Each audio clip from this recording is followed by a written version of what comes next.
L'Église éthiopienne a pris toute cette littérature, y compris des textes que personne ne considérait, comme des écritures, à l'époque, et il semble qu'elle ait fait preuve d'une approche non discussionnaire en incluant tout. Une page autrefois interdite a été rendue publique par les moines éthiopiens, malgré l'ordre de la détruire. Cette page mentionne ouvertement Jésus. Quelle histoire renferme-t-elle et pourquoi a-t-elle été tue pendant tant d'années? La vérité que recèle cette découverte rare pousse les experts à reconsidérer leur certitude sur les origines du christianisme. Il s'agit d'un christianisme autochtone. Bien avant d'être la religion de l'Empire romain, il était déjà la religion d'Éthiopie. L'Éthiopie fut le premier royaume chrétien au monde. C'est très différent de la version de l'histoire qu'on nous a enseignée à l'école. L'Éthiopie pratiquait cette foi, tandis que d'autres se disputaient encore des règles fondamentales. Préparez-vous à découvrir un texte que le monde n'aurait jamais dû lire, ni même connaître l'existence. Un royaume oublié qui a connu la vérité en premier. Pour commencer, il nous faut explorer un lieu où le temps semble s'être arrêté. Des milliers de personnes se rassemblent autour de la cathédrale d'Aksum pour prier comme elles le font depuis des siècles. Mais derrière ces épais murs de pierre, un secret était gardé, un secret qui ne devait jamais être révélé.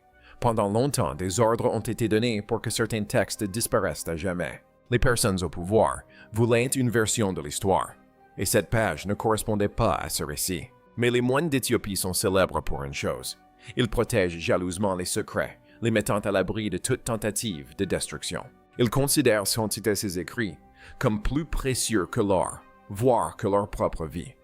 Or, les faits révèlent que l'Éthiopie s'est convertie au christianisme bien avant la plupart des autres nations. Au IVe siècle, le roi Anna d'Aksum fit du christianisme la religion officielle.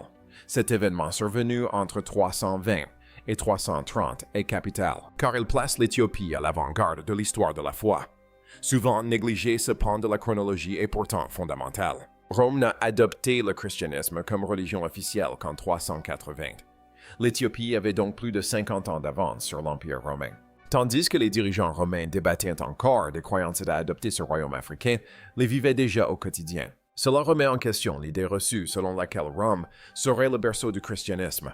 En réalité, l'Éthiopie était un important foyer de foi bien avant que l'Europe ne dispose de ses célèbres Bibles.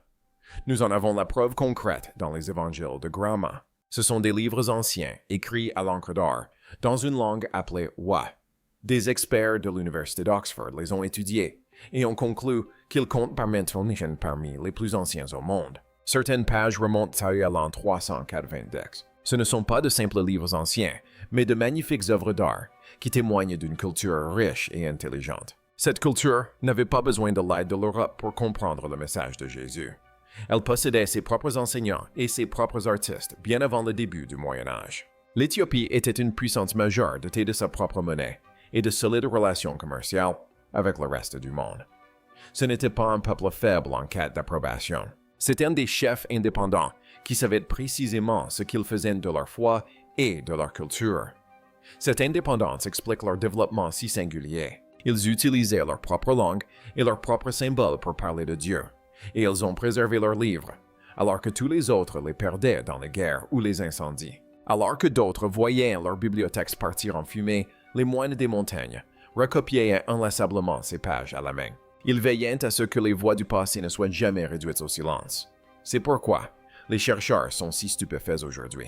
Ils découvrent en Éthiopie des choses qu'ils croyaient perdues à jamais. C'est comme retrouver une pièce manquante d'un puzzle égaré depuis 2 ans. L'Éthiopie n'est pas qu'un épisode secondaire de l'histoire. Elle en est le cœur. Les moines gardent encore des trésors qui pourraient bouleverser notre avenir. Arrêtons-nous un instant sur ce qui rend ces livres si exceptionnels. L'Éthiopie est le seul endroit au monde à posséder les versions complètes de 2 ouvrages anciens très célèbres, le livre d'Enoch et le livre des Jubilés. Partout ailleurs, ces livres n'existent que sous forme de fragments. Dans n'importe quel autre pays, on peut trouver quelques phrases en grec ou en hébreu, mais jamais l'intégralité de l'œuvre. Autrement dit, si un scientifique souhaite lire ces livres aujourd'hui, il doit se rendre en Éthiopie. Il n'y a pas d'autre solution. Pendant des siècles, les Occidentaux ont fouillé des grottes et d'anciennes bibliothèques à la recherche du moindre fragment de ces écrits. Ils ont consacré leur vie entière à tenter de deviner le contenu des pages manquantes. Pendant tout ce temps, les moines éthiopiens, eux, avaient les livres complets entre les mains. Ils ne les traitaient pas comme de vieux objets poussiéreux dans un musée. Ils les lisaient et priaient avec eux, les intégrant à leur vie quotidienne. C'est ce qui paraît totalement incompréhensible à ceux qui pensent que l'histoire s'est déroulée uniquement en Europe. La découverte des manuscrits de la mer morte a révélé la présence de fragments de ces mêmes livres, prouvant ainsi l'importance de ces écrits pour les croyants de l'époque. Il ne s'agissait pas de simples récits étranges. Ils constituaient un élément fondamental de la conception de la foi à cette époque. Alors, pourquoi les églises occidentales ont-elles décidé de s'en débarrasser? Ce dont personne ne parle, c'est que tout était question de contrôle. Les dirigeants occidentaux voulaient une simple liste de livres pour imposer les mêmes règles à tous. Ils n'appréciaient pas les ouvrages traitant de grands mystères ou d'étranges visions des étoiles. Ils voulaient des livres qui leur permettraient de garder le contrôle de l'Église. Mais l'Éthiopie avait un tout autre objectif. Ses habitants chérissaient les livres qui parlaient des anges et des secrets de l'univers. Ils se moquaient de ce que disaient les dirigeants de Rome ou de Constantinople. Loin de là, dans les montagnes, ils faisaient leur propre choix.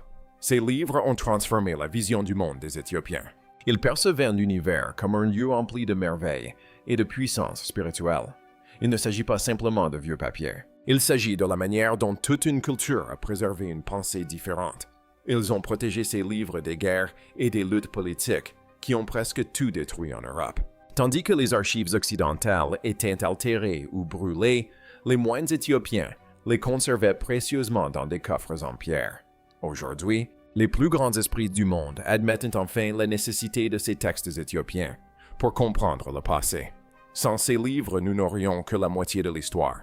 L'Éthiopie ne conserve pas ces livres uniquement pour elle-même, mais pour nous tous.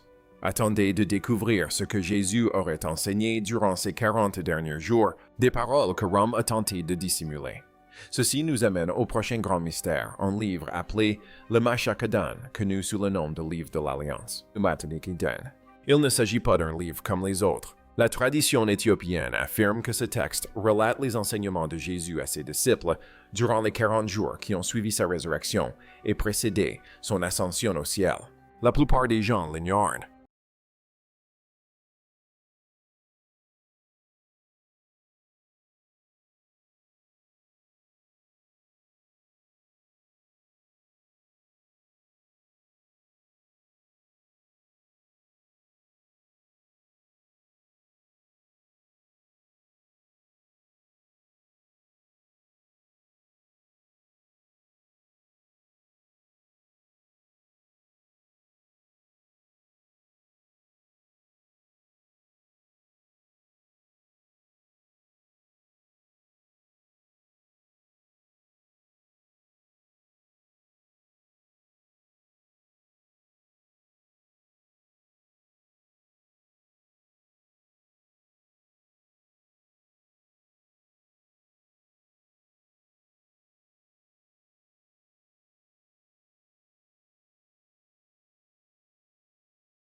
Le simple fait que ce livre existe est remarquable. Il est comme une école spirituelle privée, où les leçons les plus importantes étaient transmises aux proches de Jésus. En y regardant de plus près, on découvre que son véritable sens ne réside ni dans les règles, ni dans les lois. Ce livre nous apprend à transformer notre cœur et à établir une relation authentique avec Dieu. Il ne s'attarde pas sur la gestion d'une église ni sur la question de la responsabilité. Il nous invite plutôt à la prière profonde et à trouver la paix intérieure. Le chiffre 40 revêt une importance capitale dans l'histoire. Moïse passa 40 jours sur la montagne. Le peuple d'Israël erra 40 ans dans le désert. Ainsi, l'existence d'un livre qui traite de ces 40 jours après la résurrection est d'une importance capitale. Depuis plus de 1000 ans, les moines d'Éthiopie lisent ce livre et l'utilisent pour former leurs nouveaux hommes saints. Vous pourriez trouver sur Internet des personnes affirmant qu'il s'agit d'une découverte récente, mais c'est totalement faux. Ces écrits sont restés entre les mains des moines depuis l'Antiquité. La seule nouveauté réside dans le fait que les Occidentaux peuvent enfin lire ces textes en anglais.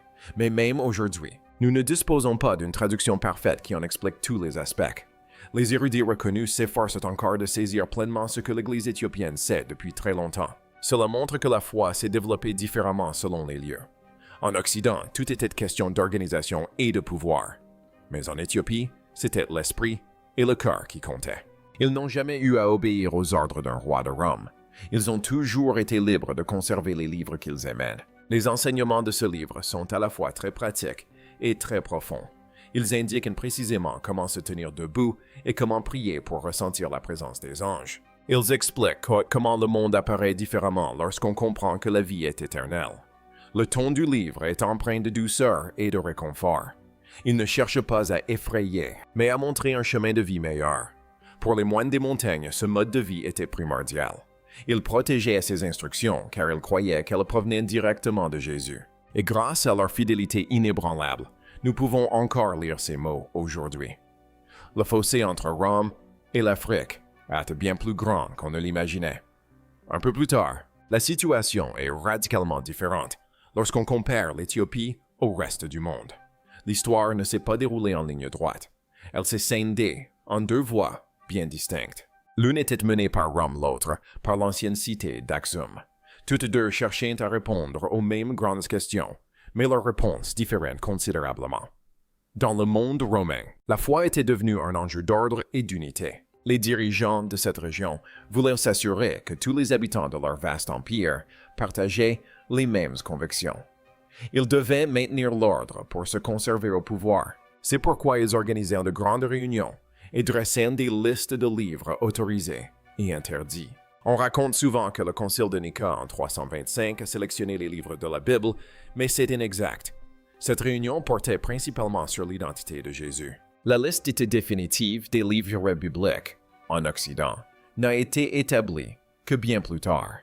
Pendant que Rome s'employait à élaborer des règles, l'Éthiopie s'attachait à créer un espace spirituel.